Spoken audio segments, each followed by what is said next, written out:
आज के सेशन में हम लोग टॉप 100 पीवाईक्यू क्वेश्चंस डिस्कस करेंगे, जो कि आपका चैप्टर नाम है ऑप्टिक्स। क्योंकि पिछले जितने भी एग्जाम्स हुआ, खास करके ग्रुप डी के एग्जाम में, वहाँ पर देखा गया कि साइंस सेक्शन से आपका क्वेश्चन पूछा गया है और सबसे ज़्यादा क्वेश्चन आपको ऑप्टिक्स से देखने को मिला है और इलेक्ट्रोमैग्नेटिक वाला जो चैप्टर है साइंस का फिजिक्स में, वहाँ से देखने को मिला है। तो आज के इस सेशन में आपका ऑप्टिक्स पूरा का पूरा कंप्लीट करवा देंगे, जो कि बेस्ड है आपका 100 पीवाईक्यू पर आधारित। यहाँ पर आपको क्या-क्या देखने को मिलेगा आज के सेशन में? पहला चीज़ तो हर एक क्वेश्चन आपको वन लाइनर फॉर्मेट में देखने को मिलेगा, ताकि आपका रिवीजन जल्दी हो जाए। साथ ही साथ जो है इम्पोर्टेंट फैक्ट है, जो आपको कॉन्सेप्ट भी क्लियर करेगा, उसके बारे में भी हम लोग साथ ही साथ डिस्कस करते चलेंगे। तो सेशन बहुत ही इंटरेस्टिंग होने वाला है, आपके एग्ज़ाम्स के लिए इम्पोर्टेंट है और ये जो कंटेंट है एग्ज़ाम पॉइंट ऑफ व्यू से मोस्ट इम्पोर्टेंट है, बार-बार रिवीजन करने के लिए। सिर्फ 100 क्वेश्चन से आपका पूरा का पूरा ऑप्टिक्स चैप्टर जो है क्लियर हो जाएगा।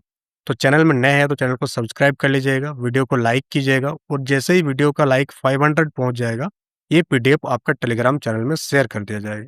तो चलिए हम लोग सेशन की शुरुआत करते हैं। शुरुआत हम लोग आसान क्वेश्चन से करेंगे और धीरे-धीरे हम लोग लेवल को बढ़ाएंगे कि किस प्रकार के क्वेश्चन एग्जाम में पूछा जा रहा फिलहाल। पहला क्वेश्चन एक पूछा गया था कि यदि प्रकाश किरण जो है समतल दर्पण पर अभिलंब से 30 डिग्री के कोण पर आपतित होता है, कितने डिग्री के कोण पर? 30 डिग्री के कोण पर आपतित होता है, तो परावर्तन कोण क्या होगा? तो आपको याद रखना है कि परावर्तन के नियम के अकॉर्डिंग क्या होता है, आपतन कोण जो है परावर्तन कोण के बराबर होता है। ये जो दिख रहा है, ये क्या है? आपका समतल दर्पण है। यहाँ लाइट सोर्स से एक किरण आ रहा है, जिसे हम लोग किस किरण के नाम से जानते हैं? आपतित किरण के नाम से जानते हैं। ये क्या है? ये आपका अभिलंब है। ये सब बहुत ही बेसिक जानकारी है जो आपको होना चाहिए और ये जो है आपका परावर्तित किरण है।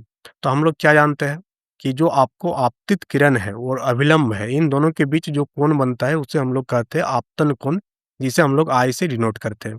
और जो अभिलंब और परावर्तित किरण है, इन दोनों के बीच जो एंगल बनता है, कोण बनता है, इसे हम लोग क्या कहते हैं? परावर्तन कोण। और ये दोनों का मान जो है बराबर होता है। तो 30 डिग्री के कोण पर अगर आपतित होगा, तो परावर्तन कोण कितना होगा? परावर्तन कोण भी कितना होगा आपका? 30 डिग्री ही होगा। क्या होगा? 30 डिग्री होगा। और इसी स्थिति में अगर हम लोग दोनों कोण की मान देखें, यानी कि आपतन कोण और परावर्तन कोण के मान का योग कितना हो जाएगा? 60 डिग्री हो जाएगा। उसके बाद ये सबसे टॉप क्लास का क्वेश्चन है, जो बार-बार एग्जाम में पूछा जाता है और आप कन्फ्यूज़ होते हैं। बहुत लोग इसमें कन्फ्यूज़ होते हैं। यहाँ पूछा जाएगा आपसे कि समतल दर्पण द्वारा जो बना प्रतिबिंब होता है, वो कैसा होता है? तो आपको हूबहू यही चीज़ याद रखना है कि समतल दर्पण जिससे आप डेली अपना चेहरा देखते हैं, उससे जो प्रतिबिंब बनता है, जो इमेज फॉर्म होता है, वो कैसा इमेज होता है? आभासी इमेज होता है। साथ ही आपका चेहरा सीधा दिखता है, तो सीधा और वस्तु के बराबर ही दिखता है। साथ ही जो लेफ्ट राइट दिखेगा और राइट जो है आपका लेफ्ट दिखेगा। तो इसे हम लोग कहते हैं पार्श्व रूप से क्या होती है? ये उल्टा होती है। तो इस स्टेटमेंट को आपको हूबहू याद रखना है, क्योंकि यहाँ पर एग्जाम में क्वेश्चन पूछा गया है और एग्जाम हॉल में आप क्या होते हैं? यहाँ पर कन्फ्यूज़ होते हैं। नेक्स्ट है कि दंत चिकित्सकों के द्वारा जो डेंटिस्ट होता है, उसके द्वारा दांतों का जो बड़ा प्रतिबिंब देखने के लिए किस दर्पण का उपयोग किया जाता है? जब भी हम लोग डेंटिस्ट के पास जाते हैं दांतों को दिखाने के लिए, तो दांतों का बड़ा इमेज प्राप्त करने के लिए कौन सा दर्पण का इस्तेमाल करते हैं? अवतल दर्पण का इस्तेमाल करते हैं।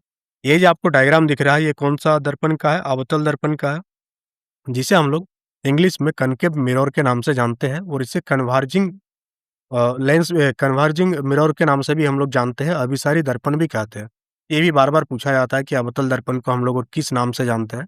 तो आपको यहाँ याद रखना है कि जो अवतल दर्पण है, इसे हम लोग अभिसारी दर्पण के नाम से भी जानते हैं। क्यों? क्योंकि अवतल दर्पण पर जितने भी प्रकाश आते हैं, ये सारे जो है कन्वर्ज हो जाता है एक पॉइंट पर। यहाँ पर जो फोकस है, यहाँ पर क्या हो जा रही है? कन्वर्ज हो रही है।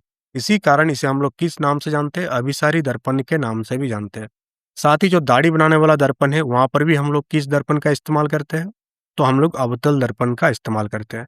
फिर जो सौरभट्टी होता है, जहाँ पर हम लोग सूरज के प्रकाश को एक बिंदु पर केंद्रित करते हैं, एक पॉइंट पर केंद्रित करते हैं, तो वहाँ पर भी कौन-सा दर्पण इस्तेमाल होता है? तो अवतल दर्पण। तो यहाँ से आपको याद रखना है कि अवतल दर्पण का यूज़ जो है कहाँ-कहाँ पर आपका होता है। नेक्स्ट आपका कि यदि वस्तु को अवतल दर्पण के वक्रता केंद्र पर रखा जाए, जैसे ये डायग्राम आपको दिख रहा होगा, ये आपका कौन सा दर्पण है? अवतल दर्पण है। ये आपका दर्पण का ध्रुव हो गया, ये दर्पण का फोकस और ये हो गया आपका दर्पण का वक्रता केंद्र, जिसे हम लोग सी से डिनोट करते हैं।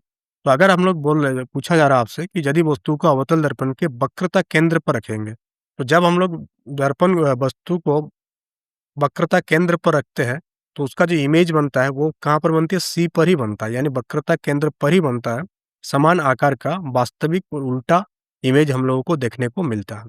फिर अगर मान लेते हैं आपको आभासी इमेज चाहिए, सीधा इमेज चाहिए और बड़ा प्रतिबिंब चाहिए, तो वस्तु को आप कहाँ पर रखेंगे? तो वस्तु को हम लोग ध्रुव और फोकस के बीच, ये जो आपको फोकस अ, ध्रुव देखने को मिल रहा है पोल, और ये जो फोकस है इसके बीच में जब हम लोग रखते हैं, तो जो प्रतिबिंब मिलता है वो कौन-सा कैसा प्रतिबिंब प्राप्त होता है? आभासी प्रतिबिंब प्राप्त होता है, सीधा होता है और बड़ा प्रतिबिंब प्राप्त होता है।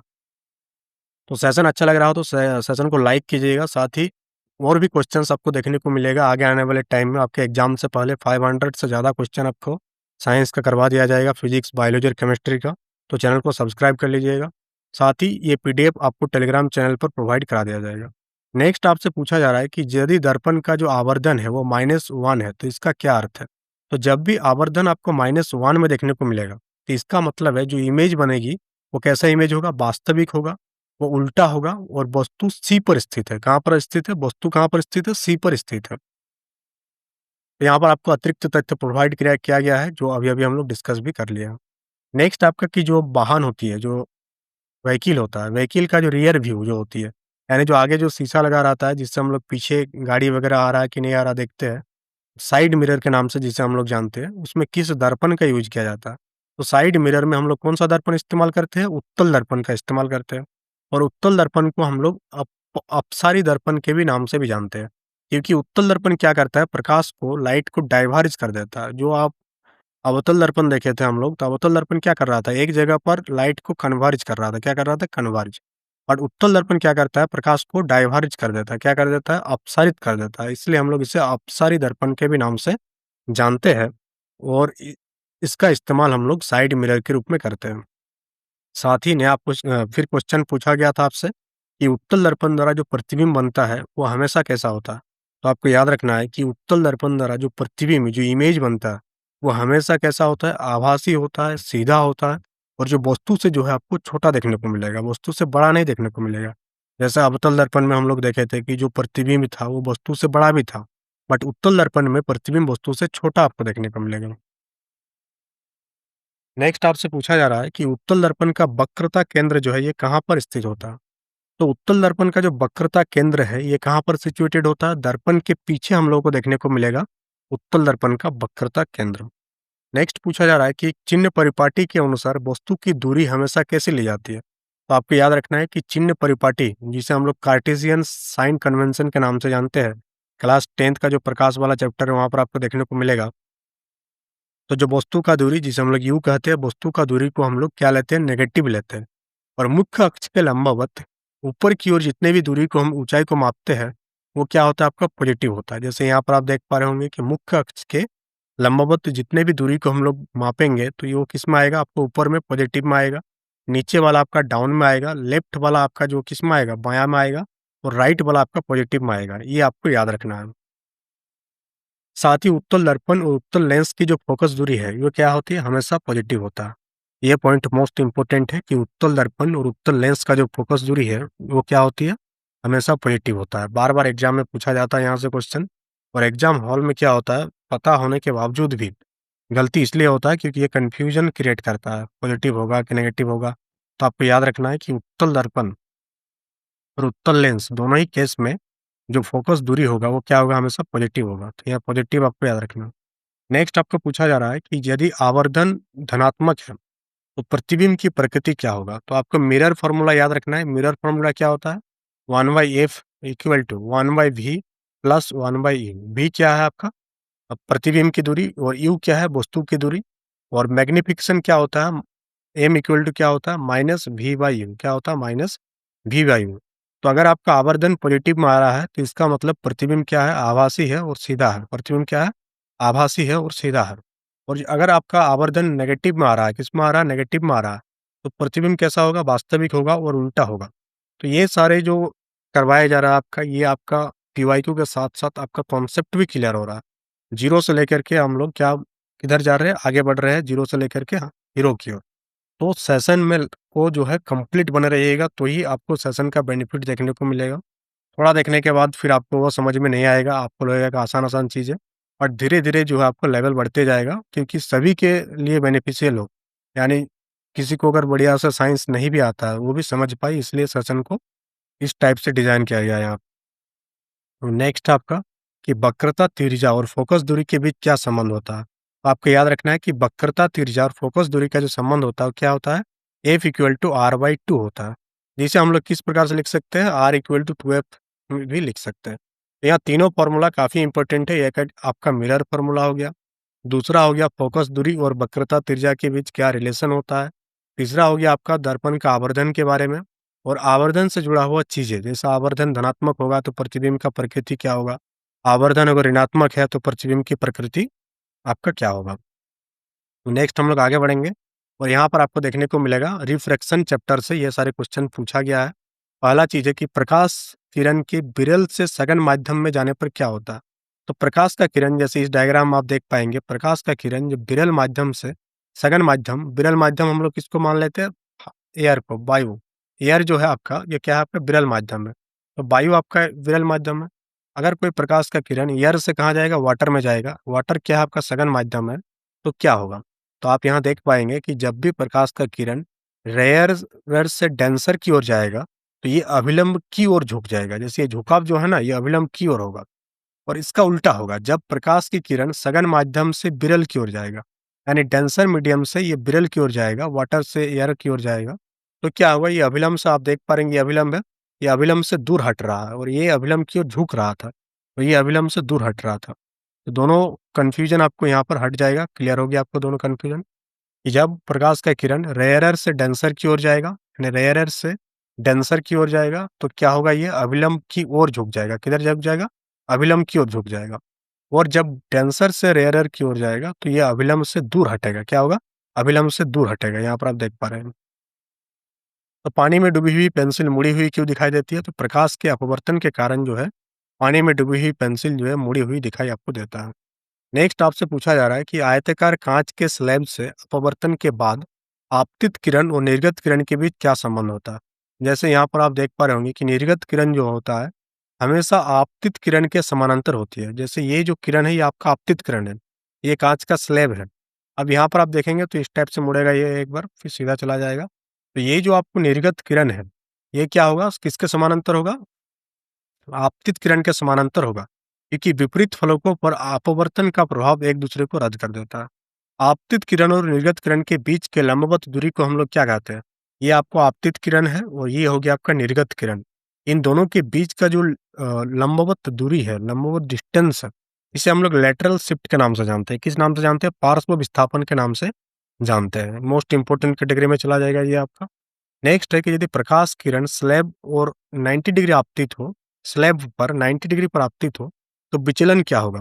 तो कोई प्रकाश किरण अगर स्लैब पर 90 डिग्री पर आपतित होगा तो विचलन जो होगा शून्य होगा, क्योंकि किरण इससे बिना मुड़े हुए क्या हो जाएगा? सीधे निकल जाएगा। नेक्स्ट आपका स्नेल के नियम से क्वेश्चन पूछा गया था आपसे कि जो निरपेक्ष अपवर्तनांक है इसका सूत्र क्या होता है? तो एन से हम लोग डिनोट करते हैं। एन इक्वल टू क्या होता है? सी बाई वी। यहाँ सी क्या है? निर्वात में प्रकाश की चाल है और भी क्या है? माध्यम में प्रकाश की चाल। तो निर्वात में प्रकाश की चाल बाय माध्यम में प्रकाश की चाल क्या होता है? आपका निरपेक्ष अपवर्तनांक के नाम से जाना जाता है। नेक्स्ट मोस्ट इंपोर्टेंट कैटेगरी में आ जाएगा ये कि अपवर्तनांक की इकाई क्या होता है। तो अपवर्तनांक की इकाई जो होती है यूनिट लेस होती है, इसकी कोई भी मात्रा नहीं होती है। नेक्स्ट ये बार बार पूछा गया एग्जाम में कि किस पदार्थ का अपवर्तनांक जो है सबसे अधिक होता है। तो अपवर्तनांक जो है सबसे ज्यादा किसका होता है? हीरा का होता है। और कितना होता है? 2.42 होता है। और हीरा में जो है प्रकाश की चाल सबसे कम होती है। तो यहाँ पर जैसे आप देखेंगे तो हवा या निर्वात में प्रकाश की चाल सबसे ज्यादा होता है, उसके बाद पानी में होता है, उसके बाद कांच में होता है और उसके बाद हीरा में होता है। तो ये जो आपको चाल देखने को मिल रहा है ये एनसीईआरटी की किताब में दिया हुआ है, इसको बढ़िया सा आप देख लीजिएगा। नेक्स्ट हम लोग बात करेंगे कि आकाश में जो तारों का टिमटिमाना किस घटना का परिणाम है। तो आकाश में जो तारे टिमटिमाते हैं किस कारण से टिमटिमाते हैं? तो वायुमंडलीय अपवर्तन। किस कारण? वायुमंडलीय अपवर्तन के कारण आकाश में जो है तारों का टिमटिमाना की घटना देखने को मिलता है। एक ही होता है, इसके पीछे का रीजन यहाँ पर लिख दिया गया है कि पृथ्वी का जो वायुमंडल है, जो एटमॉस्फेयर है, ये एक समान नहीं है। हर एक लेयर पर हर एक कुछ दूरी जाने के बाद वायुमंडल जो है आपको अलग अलग देखने को मिलेगा। तो जैसे-जैसे हम लोग ऊपर जाएँगे, वायु विरल होती जाती है, यानी वायु की जो मात्रा है वो कम होती जाती है। प्रकाश की किरणें जब सघन परतों से गुजरती हुई लगातार अभिलंब की ओर मुड़ती है, जो पहले वाला हम लोग घटना देखे कि सघन से विरल की ओर जाएगा तो प्रकाश का किरण अभिलंब की ओर मुड़ जाता है। तो सेम घटना यहाँ पर भी देखने को मिलता है, वायुमंडलीय अपवर्तन, जिसके कारण तारों को टिमटिमाना घटना घटित होता है। साथ ही सूरज का जो है वास्तविक सूर्योदय से 2 मिनट पहले और सूर्यास्त के 2 मिनट बाद तक दिखाई देना, इसके भी कारण क्या है? वायुमंडलीय अपवर्तन ही इसका कारण है। साथ ही वायुमंडल में अपवर्तन क्यों होता है? तो वायु के घनत्व में निरंतर परिवर्तन के कारण वायुमंडल में कौन-सी घटना देखने को मिलता है? अपवर्तन की घटना देखने को मिलती है। तो ये भी आपको याद रखना है यहाँ पर। नेक्स्ट है आपका कि लेंस के ठीक मध्य बिंदु को क्या कहा जाता है? जैसे ये आपको लेंस दिख रहा है, ये जो लेंस के जो बीचों वाला पार्ट है, बीच का जो पॉइंट है, इसको हम लोग किस नाम से जानते हैं? तो इसे हम लोग कहते हैं ऑप्टिकल सेंटर। किसे क्या कहते हैं? इसे हम लोग ऑप्टिकल सेंटर के नाम से जानते हैं। तो प्रकाशिक केंद्र से गुजरने वाली प्रकाश किरण को क्या कहते हैं? तो कोई भी लाइट रे है, प्रकाश किरण है, जो आपको ऑप्टिकल सेंटर से होकर पास होगा, वो सीधा पास हो जाएगा, मुड़ेगा ही नहीं। किनारों पर पतला और बीच में मोटा लेंस को हम लोग क्या कहते हैं? उसे हम लोग उत्तल लेंस कहते हैं। जैसे ये लेंस आप देख पा रहे हैं, ये आपका कौन-सा लेंस है? उत्तल लेंस है, कन्वेक्स लेंस। कौन-सा लेंस है ये आपका? Convex lens. तो कन्वेक्स लेंस जो होता है, इसे हम लोग कन्वर्जिंग लेंस के भी नाम से जानते हैं, क्योंकि मुख्य अक्ष के समानांतर जितने भी प्रकाश की किरणें आती है, ये अपवर्तन के बाद ये जो है एक पॉइंट पर मिलती हुई आपको दिखेगा। एक पॉइंट पर क्या हो जाएगा? फोकस होते हुए दिखेगा। इसलिए इसको हम लोग क्या कहते हैं? कन्वर्जिंग लेंस के नाम से जानते हैं। ये भी पूछा जाता है, अभी-अभी हम लोग देखे भी थे। नेक्स्ट हम लोग बात करेंगे कि पोज़ीशन, इमेज का पोज़ीशन को लेकर के, और यहाँ पर सबसे ज़्यादा मिस्टेक होता है, सबसे ज़्यादा गलती होता है। तो यहाँ पर आप देखेंगे एक क्वेश्चन पूछा गया था आपसे कि समान आकार का वास्तविक प्रतिबिंब प्राप्त करने के लिए उत्तल लेंस के सामने वस्तु को कहाँ पर रखना चाहिए? अगर आपको समान आकार का वास्तविक प्रतिबिंब चाहिए, तो उत्तल लेंस को हम लोग कहाँ पर रखेंगे?